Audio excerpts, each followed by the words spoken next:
Hi everybody and welcome back to the next episode of Towny Tours. And you might be wondering, Major, where on earth are you? Well, today I am dragon riding. Yeah, look at this. Isn't this a monster? Quite literally. It's, I think, aside from maybe the spawn, the biggest dragon I've seen on Towny. And if this was done without fly, I am gobsmacked. Isn't it amazing? Ooh, getting hot in here. So, yes, in case you hadn't already guessed it, folks, we are going to be having a look around Dragon Town, which you can see spread out below us. And I thought it only right and proper to start looking at this magnificent town. But enough of the admiring of the dragon, let's go and have a look at the town itself.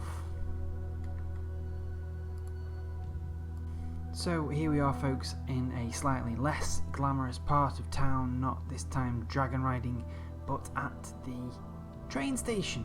Yes, a lot of the towns on Shadow Kingdom have been linked up to these train lines, and so I thought, what a appropriate place to start our tour of Dragon Town. First of all, thank you, Aerenia, for letting us have a look around your town.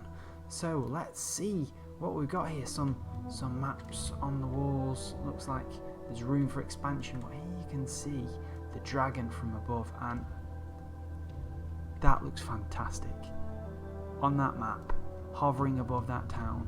What a fantastic way to see that dragon. But we're not going to see it on a map for long, we're going to see it for real. So here we are in the spawn building of Dragon Town, and as you can see, I think someone has really got a thing for player heads here. They are literally everywhere. It's dizzying how many player heads have been used.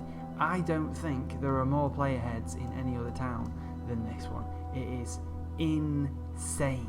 But here we go, let's have a quick look here. Owner, Aerenia, manager, loads of contributors to Dragon Town. All of you, well done. Some nice simple town rules: no griefing, stealing, be nice, medieval style. I like it when rules are simple. That's nicely done. So here we go, folks, let's have a little wander outside of spawn and see what we can see. And this is new. I think we've started to have some signage put up in the form of coloured playheads to help you find the different districts. We've got a resident area, a tree farm, embassies, food farm, and mob farms. There's a lot going on in Dragon Town, as you can see, and here they are, these little posts, these little signs. So we're gonna come out and onto the path, and do you know what?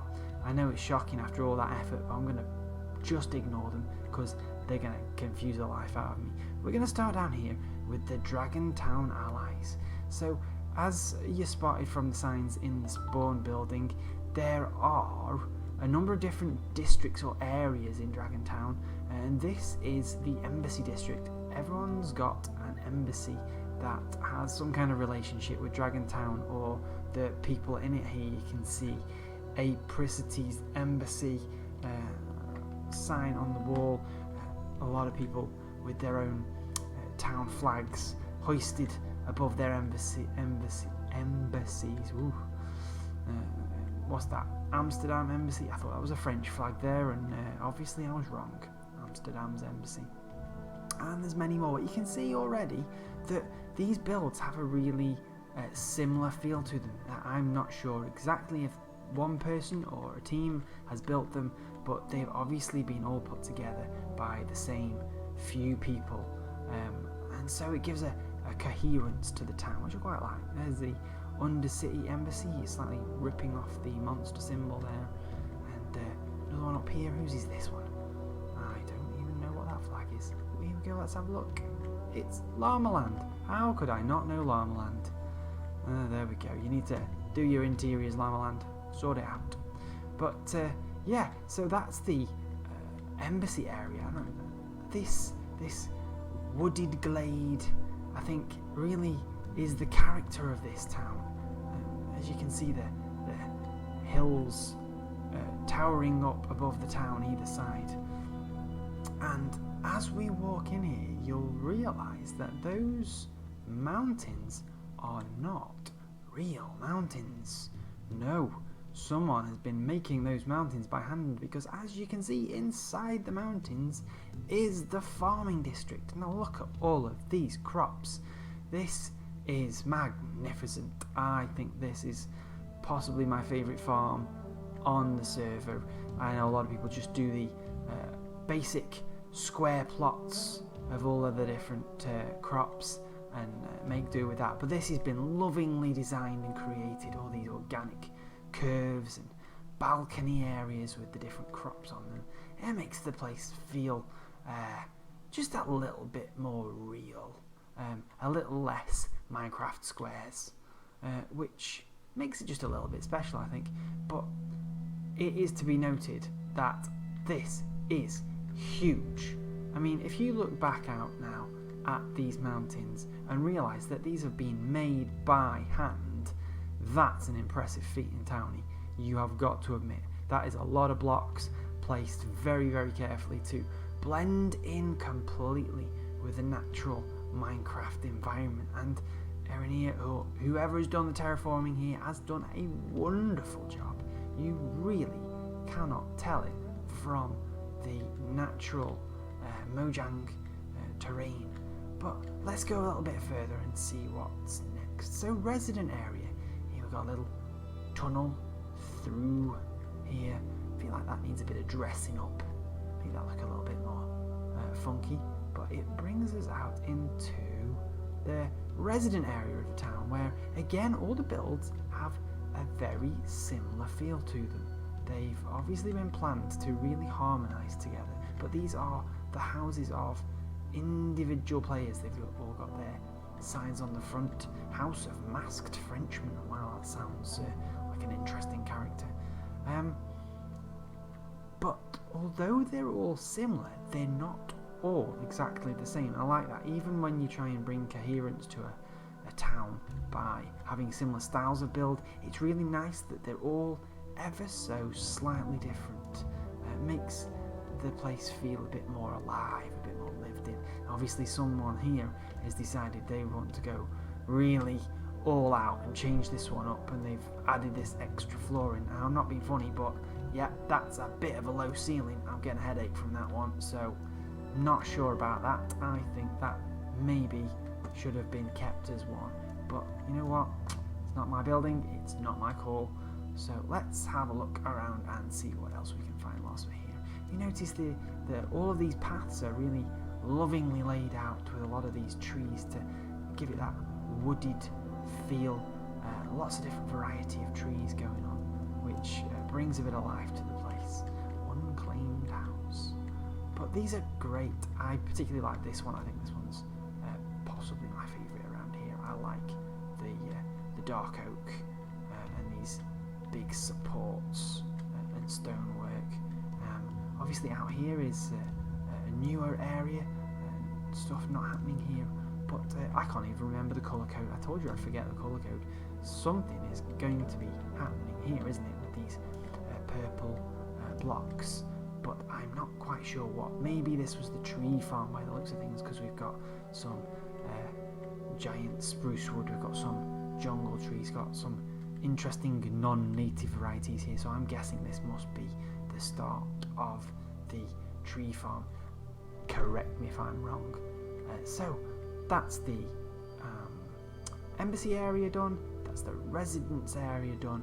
Now let's move on to some of the more personal and more communal builds. This is where, for me, Dragon Town gets interesting, because here we have this little ravine almost. Is it a ravine? It's not like a ravine as in a Mojang ravine, but it's a valley. It's more of a valley, isn't it? That's the word.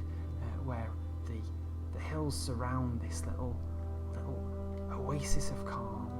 We can sit at these little benches and enjoy the little fountain there, cleverly hiding the beacon, and have this lovely river that's been carefully filled full of all of the many fish we have. And what's this here? What's this? Tree. No. That's a stump, not a tree. Lies. Anyway, so let's see what we can find this way. What's this? Another underground. Ooh. Welcome to Dragon Shop. Just a little note here. Aren't they great flags? That is a perfect flag for a place called Dragontown. Brilliant. And of course, the dragon heads. Wouldn't be right without them.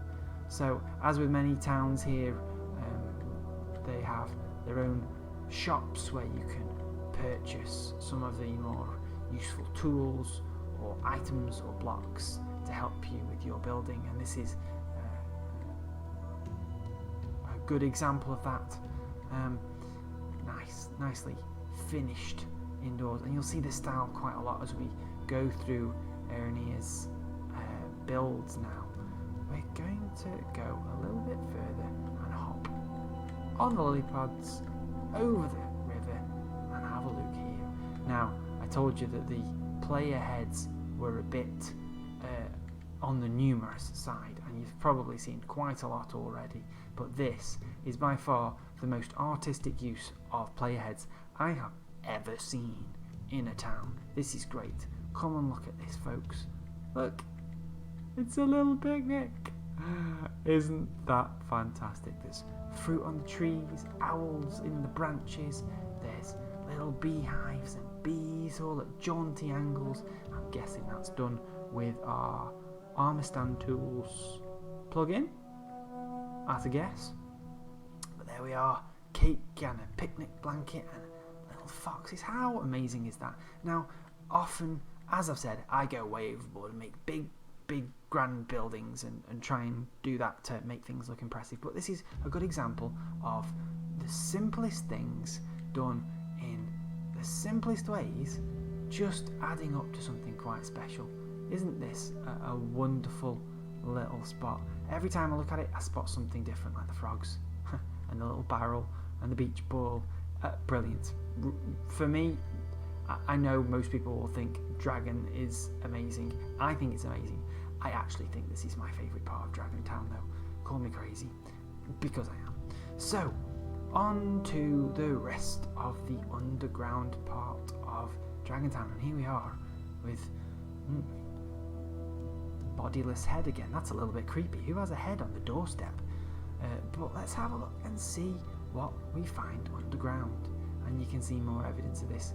These wonderful underground builds. They're not, I was going to say tunnels, but they're not even tunnels, are they? Look at the size of them there. It's like a dwarven paradise.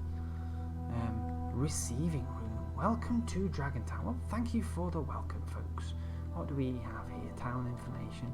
Obviously, some of these boards are not quite finished yet. Towns I have built.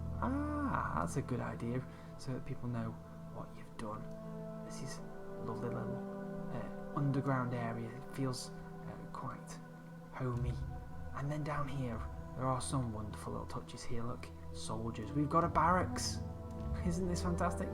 The bunk beds and the chests for all the soldiers to sleep in. And there's not one, but two of these here. Look, another barracks there. All the soldiers to guard Dragontown. I don't know whether they're guarding Dragontown from the dragon or guarding Dragontown with the dragon. We need some lore to explain what's going on in here, don't we? And here we have the armour room with all of the precious weapon and armour supplies.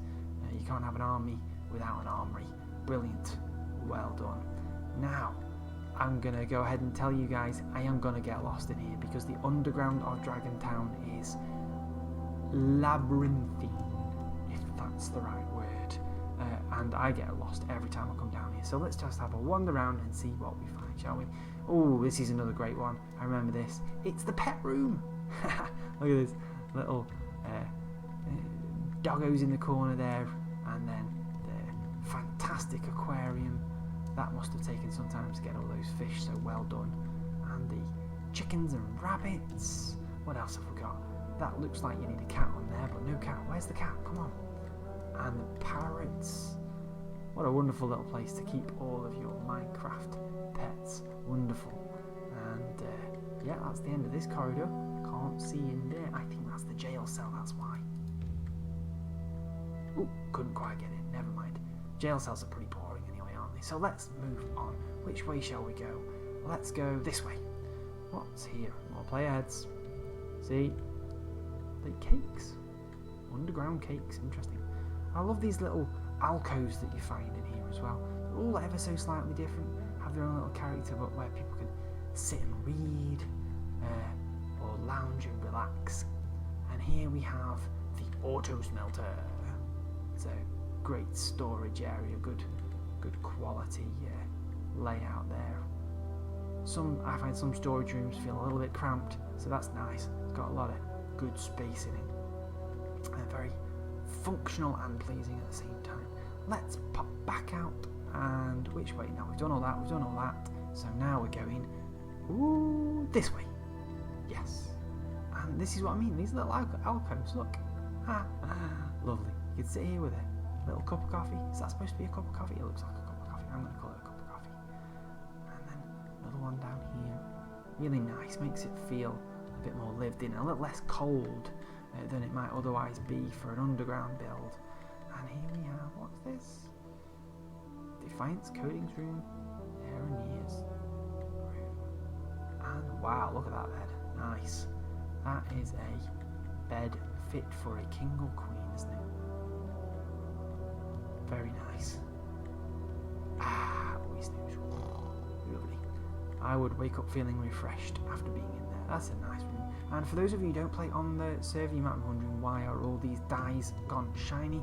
Well, these are actually the evidence of Aerenia ranking up. Every time we gain a rank, we gain one of these that represents the rank that we have earned on the server. So this is showing off her goodies there. So well done. Nicky Vanilla's room not finished yet.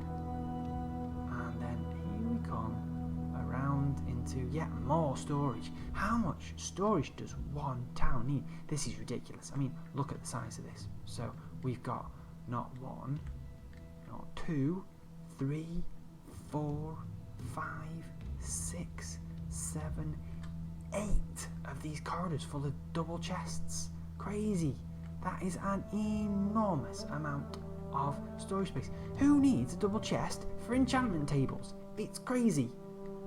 Madness. And they're planning for more. Wow. Honestly, I really want to know, someone tell me in the comments from Dragon Town, are any of them actually even close to full? Because I refuse to believe that you've got that much stuff in this town. So, let's head this way, I think, and see what's down this little corridor. Ooh. Oh, look, little extra farms. Maybe these were smaller farms that were made when they first started, before they'd done all that terraforming that we saw at the beginning of the episode. Where haven't we seen? Told you we get lost. Ah, yes, up here. I remember now. Here we have the animal spaces. We've got the sheep and the cows, and through here, what do we have? More storage. Are you for real? Seriously? Is this all the storage for one person, or is this multiple people's storage? It's confusing. But anyway, check out these stables. Beautiful. Really nice. The hay bales in the floor, and the nice use of the different blocks, wood textures, just to make it feel a bit more multi-layered, a bit more detailed, a bit more textured. Really nice. And thankfully, obviously these horses have a bit of fresh air because they can come back out here and into the woods. And here you can see another entrance into the animal areas. So there we go, folks.